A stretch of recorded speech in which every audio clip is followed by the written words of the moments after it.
अर्थात अर्थात अर्थात अगर कोई गुरु या पीर होकर शिष्यों से मांगता फिरता है तो उनके पैरों पर कभी सिर नहीं झुकना चाहिए। अर्थात अगर कोई गुरु या पीर होकर शिष्यों से मांगता फिरता है तो उसके पैरों पर कभी सिर नहीं झुकना चाहिए। जो मेहनत करके अपनी रोजी कमाता हो और उस हक हलाल की कमाई में से साध संगत की सेवा करता हो, वही परमात्मा की राह सच्चा जानकर सच्चा गुरु हो सकता है। यह सबको पता है कि गुरु नानक साहेब ने मनावाद में मलिक भागों के 36 प्रकार के पकवानों को त्याग कर भाई लालो के कोधरे की रोटी को पसंद किया, क्योंकि आपको पहले प्रकार के भोजन में गरीब लोगों का खून मिला हुआ दिखाई दिया तथा दूसरे प्रकार के भोजन में हक हलाल की कमाई का अमृत। कबीर साहब ने अपने समय के अधूरे और पाखंडी गुरुओं की आलोचना करते हुए लिखा है कि वे लोभ बस शिष्यों को लूटते हैं। उनके शिष्य भी अपने स्वार्थ के लिए ऐसे गुरुओं के साथ लगे रहते हैं। ऐसे लोगों को शांति कैसे मिल सकती है? आप कहते हैं कि ऐसे गुरु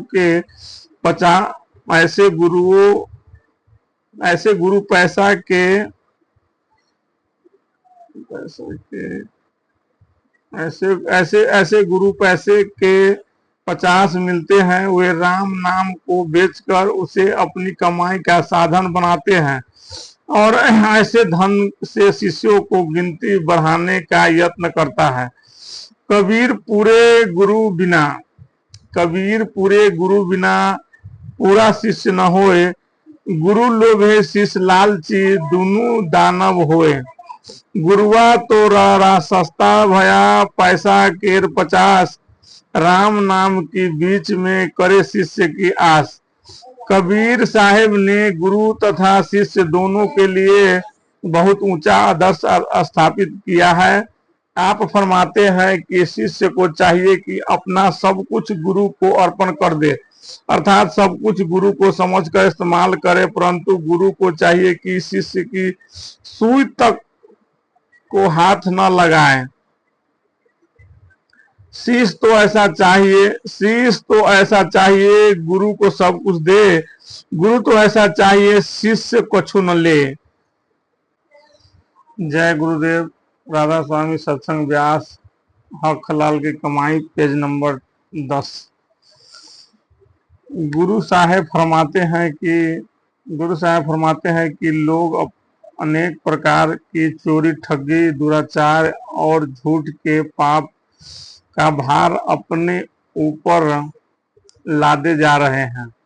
लाख चोरियां, लख जारियां, लख कुड़िया, लख गाल, लख ठगियां, पहनामियां, रात दिनस जीव जिस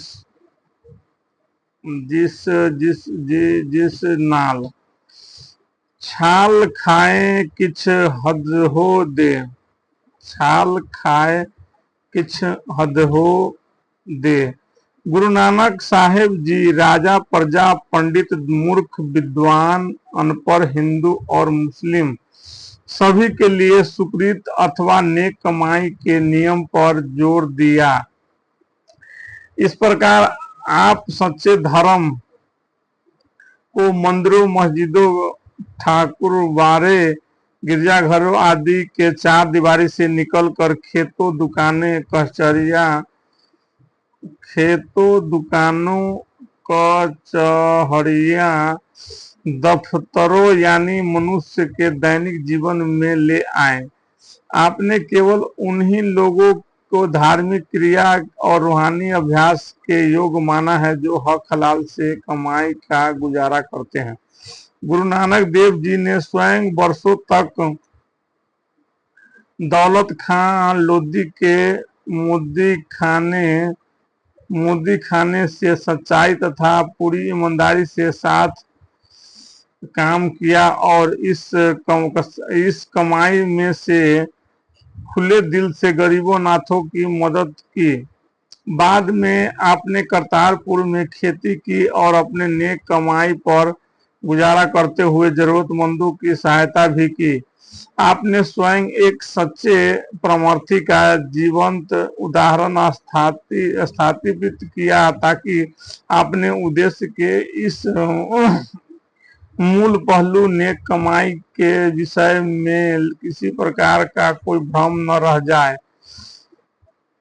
आपने अपनी वाणी में बहुत स्पष्ट और सरल शब्दों में गुरुओं, पीरों तथा शिष्यों के लिए निजी कमाई तथा अपनी सच्ची और पवित्र कमाई पर निर्वाह करते हुए उसमें से जरूरतमंदों की सहायता करने का आदर्श स्थापित किया है। गुरु पीर सदाए मंगन जाए, ता कै मूल न लिए पाए, छाल खाए किथ हद हो दे, नानक राह पहुँचाए से।